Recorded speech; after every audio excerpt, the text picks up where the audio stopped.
On today's show, it's a crossover with Locked On Bucks, talking all things top of the East, talking Saturday's Cavs-Bucks game. Let's dive into it. You are Locked On Cavs, your daily Cleveland Cavaliers podcast.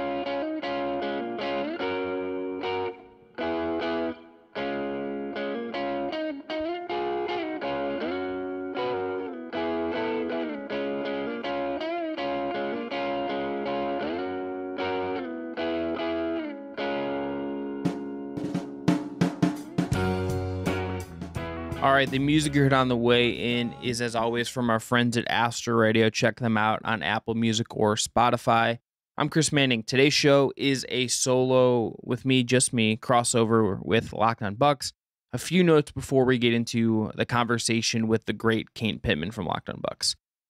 Evan and I will have up some analysis on the YouTube channel of Cavs Warriors Friday, Cavs Bucks on Saturday. Some of that will rerun on the Monday episode, but we're going to throw some stuff up on YouTube on the weekend to give you guys that analysis for these two really important weekend Cavs games. Secondly, just something to watch for in Cavs Warriors on Friday.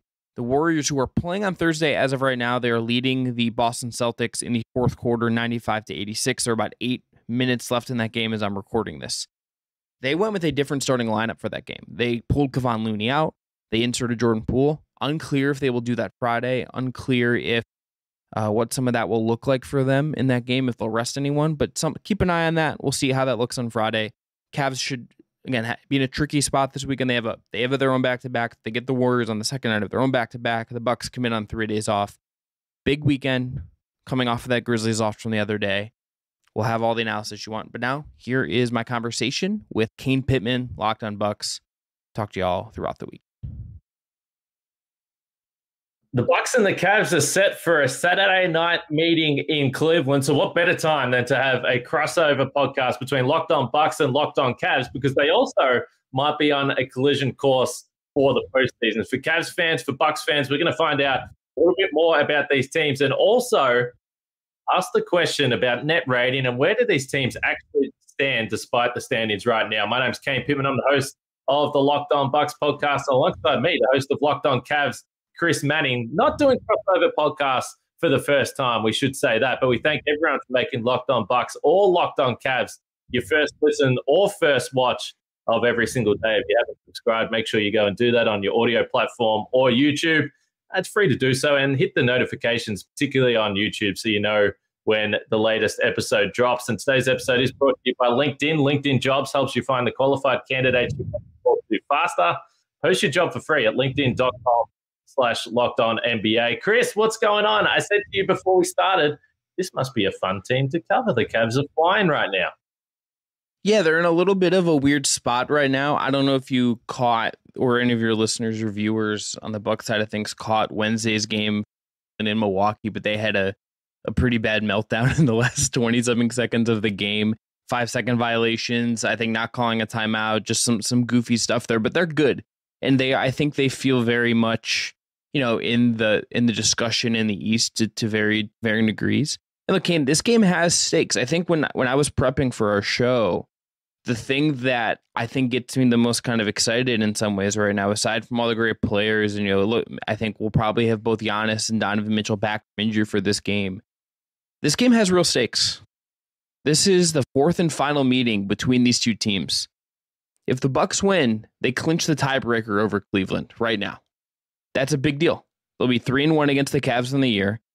If they end up tied in this very tightly compacted 2-5, that's a big advantage for them. The Cavs need to get this to kind of maybe keep those tiebreaker hopes alive and move on to the next category in that possible tiebreaker. Maybe it doesn't matter in the end. Maybe one of these teams finishes above the other and this is out of the equation. But like, this is the final matchup of the season between these two teams that are not battling for the division as little as division titles matter in the NBA, battling for a playoff position in the East. This is fun. This has stakes, and it's fun to cover basketball with stakes more than covering basketball just by this time of the year already kind of has no meaning for a lot of teams.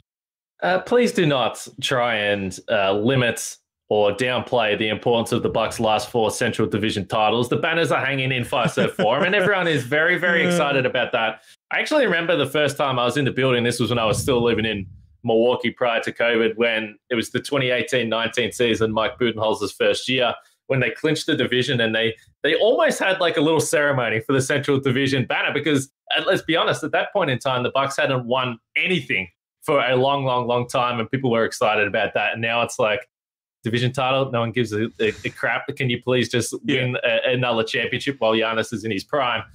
Let me ask you about Donovan Mitchell straight away, though, right off the top, because the Bucks a couple of years ago had their all-in trade with Drew Holiday.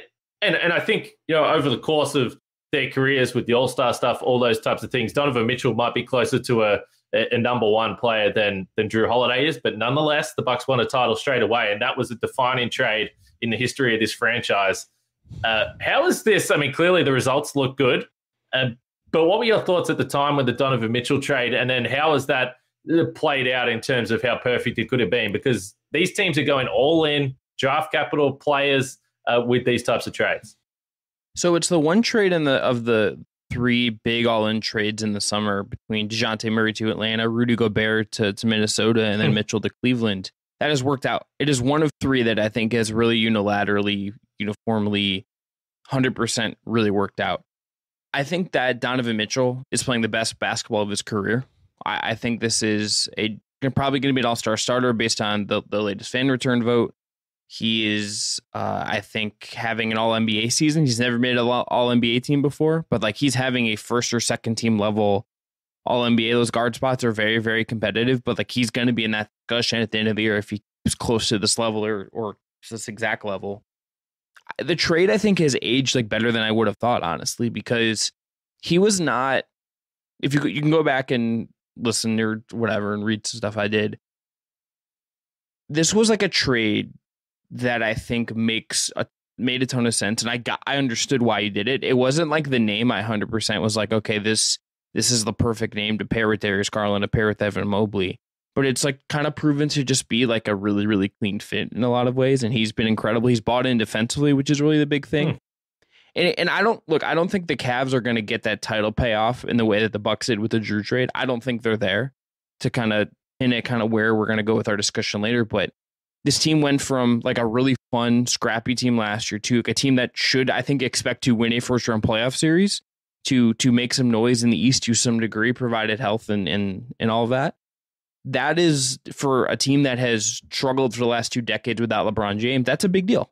And like they're on the path to something bigger as Mobley grows, as Garland grows, as Mitchell remains in his prime. They're in a really good spot. It's been a really, really great trade for them. And it would be interesting, just like if I honestly, like sometimes I wish we could, like sometimes we see the players like interviewing each other now. I would love to see like Kobe Altman and like the Buck Brand Trust have like an on the record like conversation about like how you get through decisions to go all in on guards or go all in these big trades, because like it's very fun for fans. We know like the Woj bomb comes through or the whatever the Shams like acronym is, and you get really excited. And people, it's fun for us to go on a podcast and talk about it, and like there's an energy about those kind of moves. But like I'm sure for them, it's both really exciting and both just like incredibly stressful. And I would like love to just see how they would kind of compare those two things, because they're different spots. But very clearly, we're just like, it's time to go for it. And there's something very bold and interesting about how teams can do that in different ways to me. Yeah, and then going back a couple of years ago, Giannis hadn't signed the contract extension at that time, so there was serious urgency. Now it came very, very soon after. If Bucks didn't make the trade, we know the Bogdanovich stuff happened. It was messy around that time, and there's a lot of pressure on these organizations. You mentioned that the expectation for the Cavs is to hopefully win a playoff series, which I think is obviously fair. They're 28-18 right now. The second ranked defense, which is a pretty good formula for a really competitive team in the regular season. But the point that you made about the season series, I think is really valid, because the one spot that, and maybe the Cavs and the Bucks would back themselves to get through a first round series regardless, but you don't want to find yourself in this 4-5 matchup. If you're 1, 2, 3, you're probably in a pretty favorable matchup for the first round. You're feeling pretty good about it, regardless of who it is, and you've got home court. But this 4-5 situation, when you've got Boston, like obviously Cleveland, Milwaukee, Brooklyn, and Philly, it's dangerous. It's dangerous, and that's why this matchup in particular can help. And we know the schedule stuff in the regular season means a lot. Cleveland are actually going to be playing Golden State the night before they play the Bucks. The Bucks would have had 3 nights off. How do you think that plays into things? Because when we look back at season series, we don't often go in depth into what the schedule stuff was looking like at the time. You're dead on right, I think, Kane, about the 4-5 being in the 4-5 range, because if, let's say you're Cleveland and you end up 4 and you get Philly in round 1, like that in itself is challenging. That is the team I would kind of feel most comfortable playing in that series. But like then in round 2, you win that, you're probably getting the Celtics at this rate, and like the Celtics are going to be revolving favorites in that series. I think right now they feel like the favorite in the East in a lot of ways. It's a lot, and like I think I'm curious to just see how the back-to-back stuff will affect Cleveland, because there's this little weird wrinkle in it that Golden State is going to be on the second night of its own back-to-back come Friday. So like they're playing in Boston right now as we're recording this. They will be coming on the second night of back-to-back. They made a starting lineup change in that game where they pulled Kevon Looney. They went small with Jordan Poole in the starting lineup with Steph, Clay, Wiggins, and Draymond. And I'm curious to see like what kind of adjustments they will make. Do they rest anyone for that Friday game and just kind of take it off? Like I'm curious to see what that kind of looks like. That will have a big impact on Saturday. But perhaps the biggest impact of all is like, okay, like Giannis has missed 4 games. And to me, I think that hangs this over this game more than anything else, because I think Donovan Mitchell is probably going to play Friday. If he doesn't play Friday, he's probably going to play Saturday with groin injury he's been dealing with. He's upgraded to questionable for Friday. Giannis has not played 4 games. If he comes back, that obviously just like the Bucks are a significantly better team with him. Like you feel much better if you're Cleveland, if you get lucky and they rest Giannis and maybe they just give him a couple more days off, and you could Drew and Brooke and all those guys will put up a fight.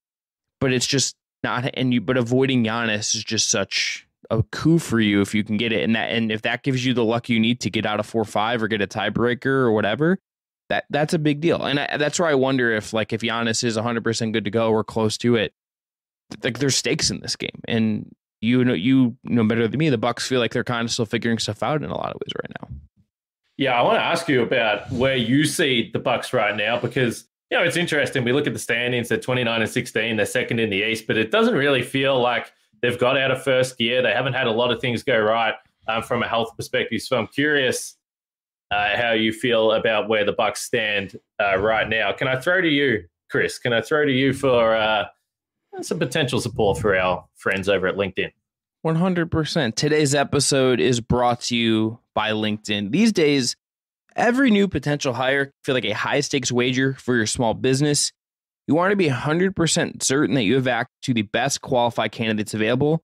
That's why you have to check out LinkedIn Jobs. LinkedIn Jobs helps you find the right people for your team faster and free. All you have to do is add your job and then the hashtag purple hiring frame to your LinkedIn profile to spread the word that you're hiring. Simple tools like screening questions make it easy to focus on the candidate with just the right skills and experience so you can quickly prioritize who you'd like to interview and hire. This is why leading small businesses rate LinkedIn Jobs #1 in delivering quality hires versus leading competitors. LinkedIn Jobs helps find the qualified candidates you want to talk faster. Post your job for free at linkedin.com/LockedInNBA. That's linkedin.com/LockedInNBA to post your job for free. Terms and conditions apply. All right, Chris. So where do you think the Bucks are at? I'm curious, because there seems to be, from a broader perspective, and I don't know whether you fall into this category, but there seems to be kind of a nonchalance around the Bucks. They're fine. They'll be okay once the postseason comes around. And I think part of that comes from familiarity with this group and how long they've been in that kind of contending pack. Where do you see the Bucks? I tend to be in there as well, just because the track record is there, right? Like Brooke Lopez is playing. You have Brooke Lopez. Like, I love the Joe Ingles signing. You have Drew, who is like one of my absolute favorite players in the league. I know he can do some crazy things sometimes, but like I love Drew. And then and most importantly, you have Giannis. You have, at worst, like the second or third best player in the world, perhaps the best player in the world right now. He is an unbelievable player. I think the concern that I have is like Chris Middleton based. That is it, because he is really important to what they do. You can get good minutes out of Grayson Allen. You can get really good minutes out of Ingles, and if he can just stay healthy and kind of fit in, like he's going to do positive.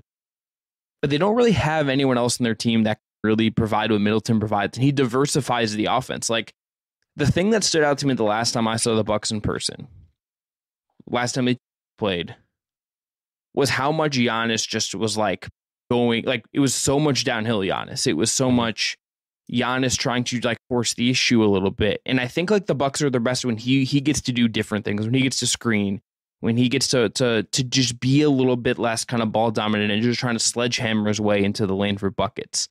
Middleton is like the guy that unlocks so much of that for them. So I like, if he's healthy, I just kind of think they'll be fine. I know their offensive rating has been like pretty bad for most of the year, and like it's like they're in a funk in that way. But like, I would trust that if Middleton is right, that gets figured out. And then you get to the playoffs and it's like, okay, like it wouldn't surprise me if they go to the finals. Like, they were my preseason pick in the East to make the finals. And I would feel confident in that still if Middleton's right. But if he's not right, then like, I think that just changes my calculus about where this team is going. So the February 9 trade deadline is going to be interesting as well. And I generally agree with you with the Chris Middleton stuff, but we just don't know. And that's been the hard part about this. There's no indication. There's been some thoughts or perhaps ideas put out there that he may return for this game against Cleveland on Saturday night. We will see. The Bucks practiced earlier today as we're recording this on Thursday, and Bud said that Chris Middleton had a day off. It was a scheduled day off. So who knows? There's still 2 days before this game. Maybe Chris Middleton returns. He hasn't played since December 16. And between Giannis, Chris, and Drew Holiday, they've played 5 games together this season in a total of 69 minutes. And contrary to popular opinion, that's not nice. But Chris Middleton, 38 games out. Joe Ingles, 32 games out. Holiday's missed 11. Giannis has missed 10. And Pat Connaughton has missed 16. All those guys sort of fit in your top 7 or 8. So I know every team has injuries. It's 2023. Guys are missing games. But that's a pretty serious injury toll for where they at least are in the standings. But yeah, they ran it back. They brought all the same guys back. And part of the concern that I've sort of lent into the last couple of weeks is when you've been good for so long and you've got the same guys in the regular season every single year, there is kind of a nonchalance or a complacency about, it's the regular season. We think we can just turn it on at the end of the year. And then sometimes you find yourself in these funks, particularly when you are missing some key players as well. What do you think the Cavs are going to do at the trade deadline? Are they going to do anything? Because when I look at the roster, and you kind of hinted to it, you've got Garland, you've got Mitchell, their potential all-star backcourt. You've got Mobley, you've got Allen. They're your 2 bigs. I'm not sure how you feel about how those 2 fit in a potential playoff series against a team like Boston or Milwaukee across 7 games together on the floor. But as we said, the Cavs have been elite defensively. But it does feel like in an era where everyone wants to have wings and 6'7", 6'8" guys, there is a gap there. Is that how you feel? What's the general consensus around what this team is going to do in the roster construction? Real quick, before we answer that, what would you trade for if you're the Bucks? Would it be like a light version? Would it be the Crowder thing? Like, what would you do? I don't think I would go for Crowder because I don't. Crowder just, first of all, hasn't played. He hasn't excited me all year. He's not that good of a shooter. He's also older, and this is an old Bucks team. And I think they've got a lot of size. When you look at if Middleton gets back, then you've got Ingles. Giannis plays the 4, which, by the way, is Jay Crowder's preferred position. So right.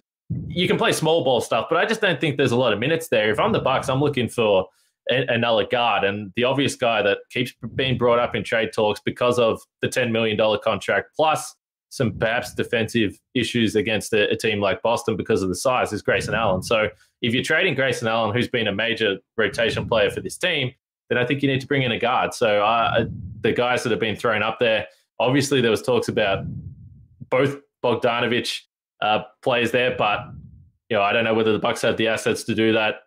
Potentially Jordan Clarkson, these types of guys. So it would be a guard for me.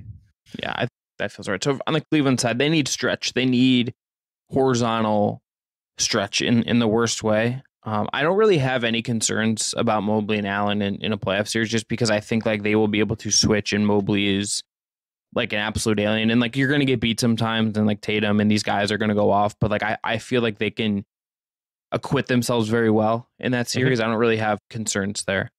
The concern is like, okay, like is your spacing going to be there enough? And like I don't know what the trade is. They've been linked to Malik Beasley. They've been linked to Tim Hardaway Jr. Neither of those trades like super moves the needle for me. I would think I would prefer Beasley of the 2. And it's also worth noting they don't have like a ton to trade. Like their trade assets are like Karis LeVert and some 2nd-round picks if they want to do an expiring deal. You could do Jetty Osmond and Dylan Windler for like a lesser expiring deal and some second round picks. Like they can't trade a first until draft night. And they traded for Donovan Mitchell. Like that's the price you pay for going to get Donovan Mitchell. And like that trade is worth it. But they could use some stretch. And like I would like feel better about them in a playoff setting if they just had like one stretch kind of guy on the wing that they could have. Like if they could find like just an upgrade on the Jetty minutes, they could turn LeVert into someone else. Because with Rubio back, like LeVert's role is just a little less clear to me. I think if they could just find the right shooter, it would make some sense. Like Doug McDermott, I think could make some sense to get him from San Antonio. But we'll see. I have a very hard time, Kane, for Cleveland, for Milwaukee, for everyone. I don't know what the market is going to look like. And that really complicates this as well. I keep seeing like what the Raptors want for their guys. And like I could see like the Cavs like being like, okay, like maybe we go after Gary Trent Jr. because like we need the shooting and the defense and stuff. Like they want like multiple picks or like a good young player for like a likely an expiring contract. Like the values on guys right now seem crazy, and that complicates everything. Like it wouldn't shock me if ultimately like they do like a very small move, but don't do anything drastic just because the market feels kind of crazy right now. It's interesting that you say that because clearly the market has been heavily distorted by trades like Drew Holiday and Rudy Gobert.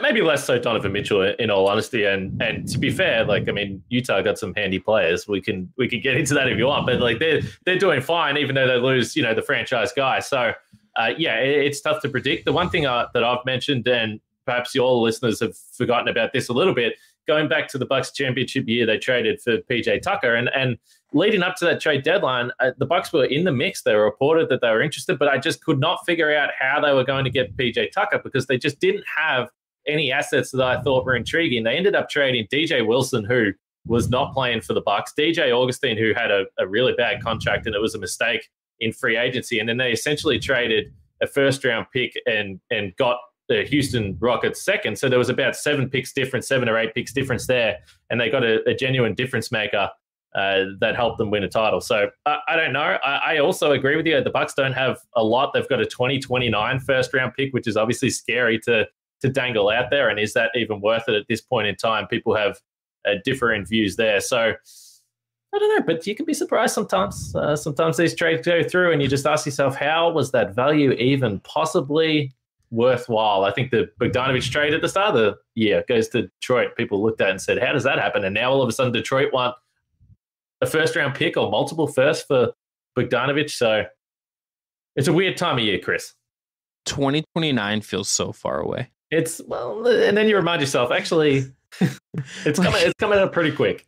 Yeah, it's like relatively pretty quick. And this is like in reference to like, like obviously the Lakers 2029 pick is like one of the most like talked about like trade assets. Yeah. But like, it's just like the league, think about how different the league will look by 2029, like think about like 2029 is like Victor Wembanyama will have been in the league for like 5 at that point or like 6 years at that point. Yeah, he'll be 25. Like that feels like so far away to me. I don't know how you even like properly like evaluate that. Like if you're the Bucks, like yes, like you want to maximize Giannis, and I understand if you're like a fan, you're just like give me like the best chance to win titles with Giannis. But if you're like the brain trust in Milwaukee, it's like 2029. Like what's like how do you even? I don't even know how you properly like evaluate a pick out that. That just feels like insane to me. Well, you can't. But if you think, this is very clearly what you do. If you think that you've got a difference maker and can win you a title this year and potentially next year, you're telling other teams, hey, 2029, Giannis might not even be here anymore. We will be an awful basketball team in 2029. So you should take this pick. And then you hope that you sign him again and you're still contending and that pick is 25, 26, whatever. So yeah, I know it's a fascinating time. Let's talk about Built Bar. And next, we're going to get to some of the other teams in the Eastern Conference because you just said something about the Cavs when it comes to spacing, which I find very interesting about another team that's contending in the Eastern Conference. So if you're looking for a delicious treat but don't want all the fat and calories, then you got to try a Built Bar. We just got through the holidays, and if your goal is to eat a little healthier this year, I've got a good idea for you. You can eat healthier, but also eat something that is delicious and tasty. And actually, you'll just be sitting back and wondering how this is actually supposed to be good for you. And that's Built Bar. They're covered in 100% real chocolate, and they come in unbelievable flavors like churro, peanut butter brownie, coconut almond as well. I'm not really sure how they do it, but there's only 130 calories, 4 grams of sugar, and a whopping 17 grams protein. And you can go to built.com and order your Built Bars, which is still a traditional method. And that's how I go about my business. But if you're living over there in the US, you can go to Sam's Club or Walmart as well and just pick yourself up a 13-box of Built Bars and take it home straight away. Probably finish it within an hour, then go straight back and get yourself another box. So check out Built Bar or go to built.com if you're more of a traditionalist. But Built Bar, what a fantastic product. That is, Chris. You said something about spacing with the Cavs, which I found fascinating. And we're going to get into some of the other contenders. And I think you've got some net rating numbers that you want to go through here in this segment. So if I look at the basketball reference page of the Cavs right now, between Mobley and Allen, they're attempting 1.3 three-point attempts per game. Evan Mobley is attempting 1.1 per game at the kind of frosty three-point percentage of 19.1%. So it's interesting. How can you survive in 2023 with two big guys that are just not a threat at all on the perimeter, particularly against a Bucks team that wants to protect the paint, and they don't give a stuff what you're doing out there on the three-point line or with those two guys, because it does remind me a little bit of Brooklyn. What do they do with Claxton and, of course, our Aussie friend Ben Simmons? So on top of that, if I'm correct, Evan Mobley has not made a three since December 12th. So we're like over a month. That was a while ago. It's literally last year. It's tricky. Like I think they've been able to overcome it, by splitting them. I think the vertical spacing of Jared Allen is a really big deal. I think Donovan Mitchell is so good, and Darius Garland is so good that they can overcome some of that. Mm-hmm. They've also been getting, I think, just enough from some of their wings at times. Like Isaac Okoro has had a pretty solid last several months, I think, and especially of late has played really well. His numbers on the year are not good, but you take out the opening cold start to the year, he's around league average three and up 38% on corner threes. He's been good. Rubio's going to come back and help some of that. It's tight.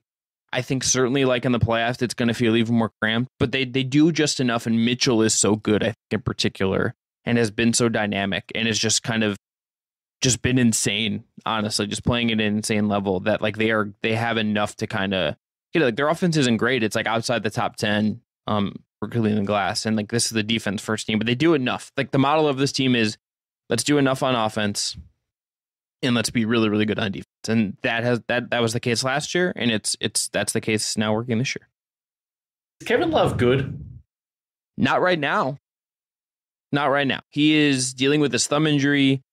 He is absolutely horrendous from three in 2023.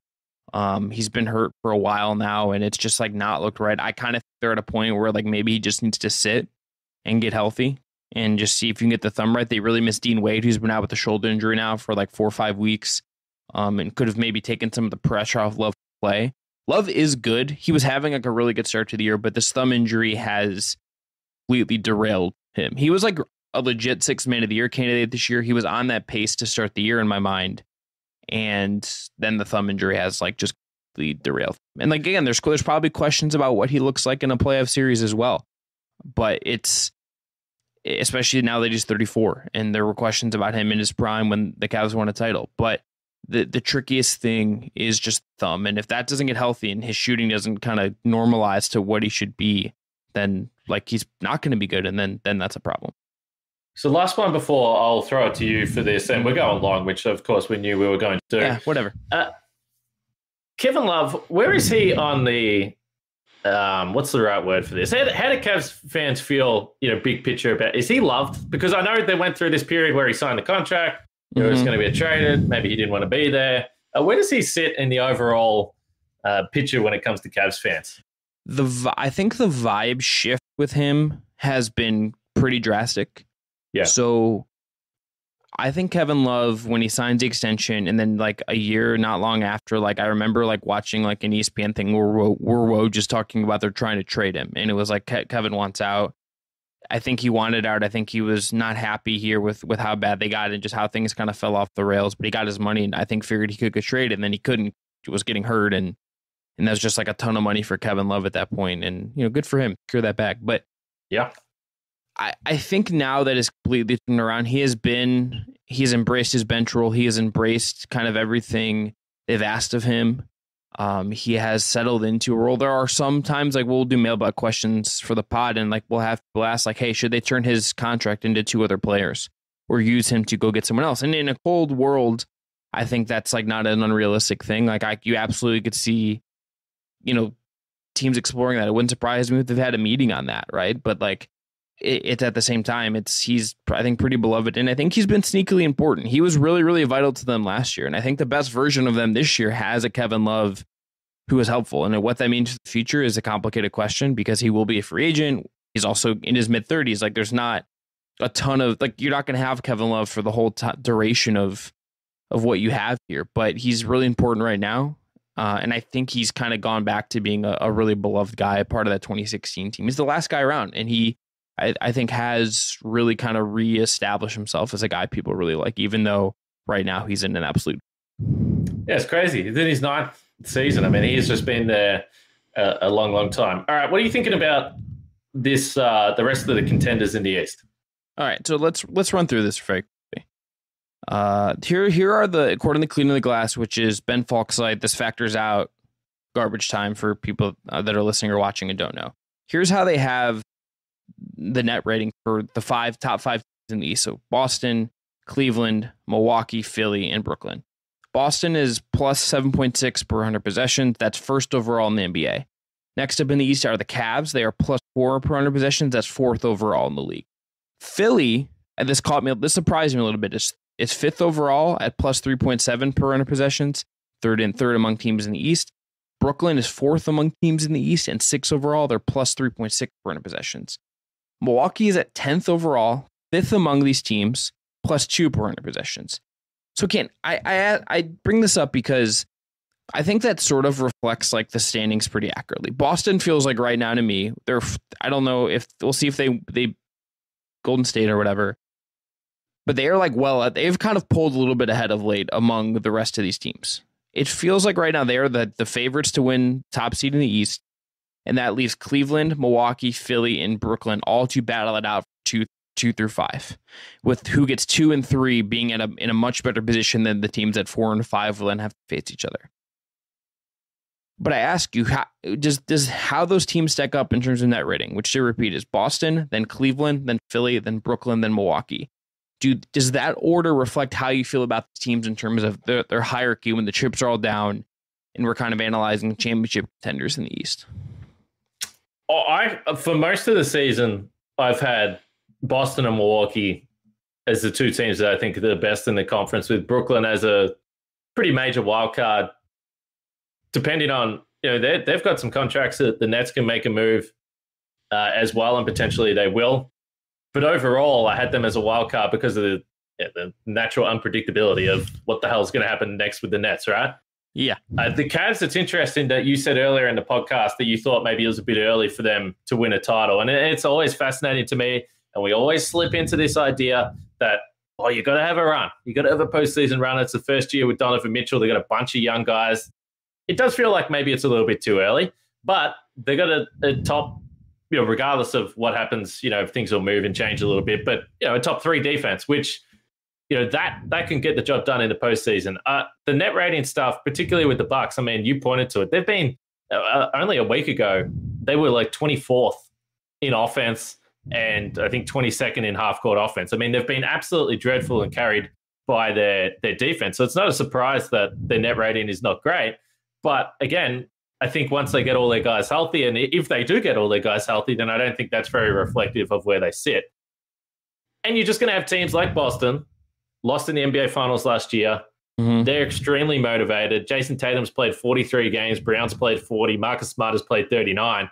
They've just been really, really healthy with their best players outside of Robert Williams. So that all plays a factor. So I don't know. I'm more skeptical on Philadelphia. I think the Cavs are more real than the Sixers. I think they're more of a concern than the Sixers. The Nets are a wild card, but I've still got Boston and Milwaukee as the 2 best teams, if healthy, all things considered, at the end of the year. Where do you sit? Like, what do you look at, particularly for the Cavs? Mm-hmm. And you look at that, and the numbers all suggest that they should be a team that is right in the mix. Mm-hmm. I go this order. Boston is 1. Milwaukee is 2 with an asterisk, just because the Middleton thing that we talked about is a concern. Very fair. But like I would say them too. I have Cleveland 3. Yep. I have the Nets 3A, and I have Philly 5. So why the Nets 3A? Let me just jump in. It's Kevin Durant. Yeah, it's Kevin Durant, because like that guy might have been the MVP before he got hurt. Right. How well he was playing was unguardable for any team in the East. Just entirely unguardable for anybody. Like, I don't know how Cleveland would have had a hope of like you would have thrown all these things at him. Evan Mobley might have had to spend a whole game just marking him and trying his best to do it.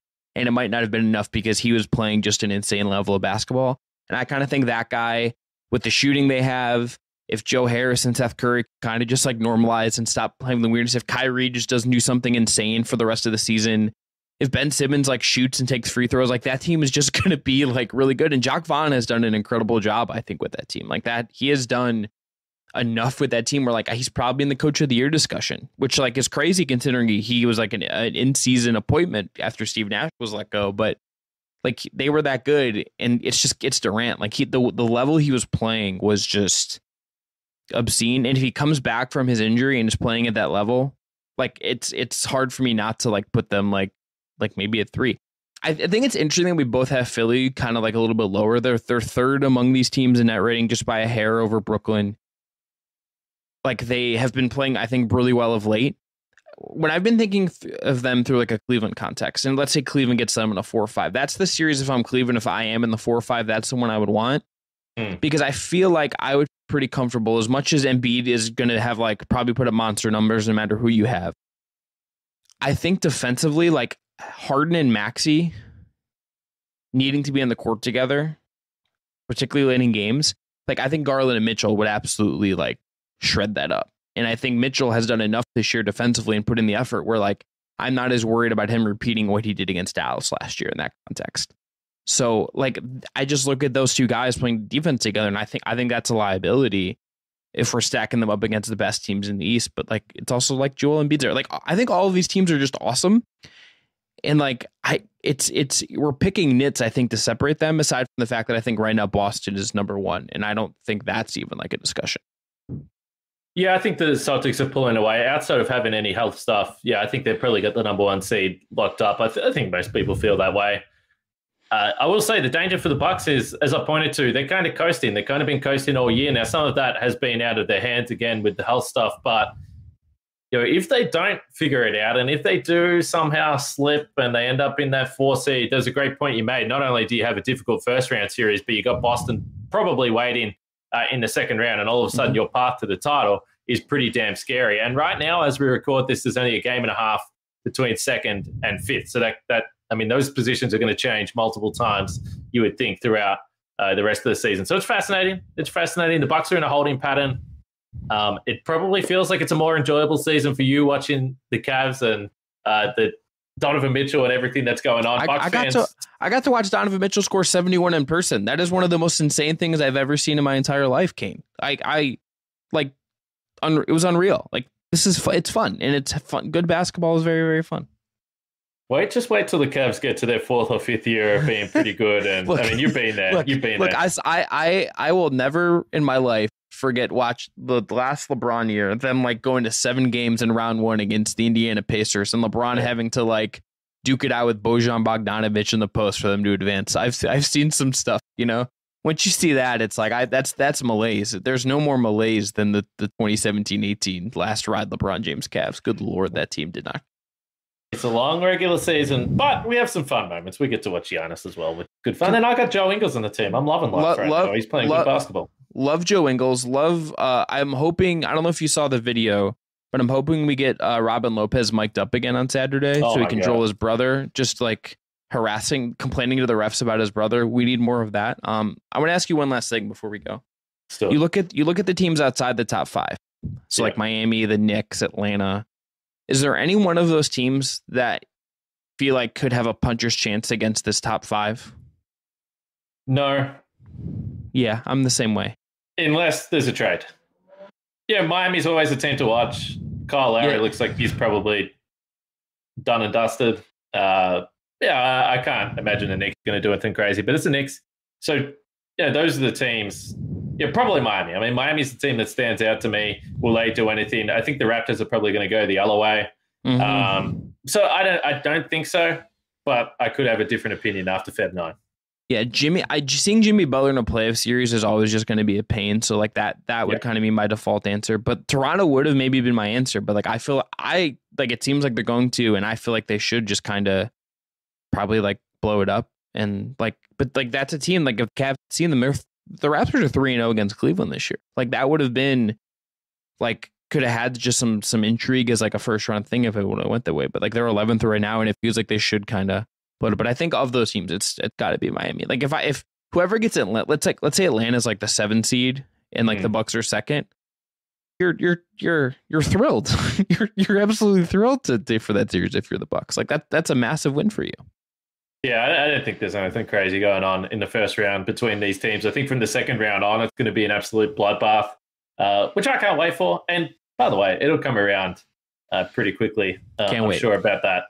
Make sure you subscribe, as I said at the start, and listen to Locked On Cavs and, of course, Locked On Bucks. And particularly after this game, well, it's a weekend game. I don't know if I'm going to do a show. I don't know if you're doing a show, Chris, but we'll figure it out. But either way, make sure you listen to both of these podcasts throughout the season because there is a fair chance that these two teams might meet in the postseason. The other thing you should do is check out the Locked On Game to Game podcast. You can get that on your Locked On NBA feed. And people like myself and Chris will give the game recaps. And if you're like me, you can't keep your eyes on every game across the NBA. So just a quick listen, go to the Game to Game podcast, and you'll get a quick recap from all the local experts across the network. Chris, it's always a pleasure. I think that you're probably number one in my volume of crossover podcasts.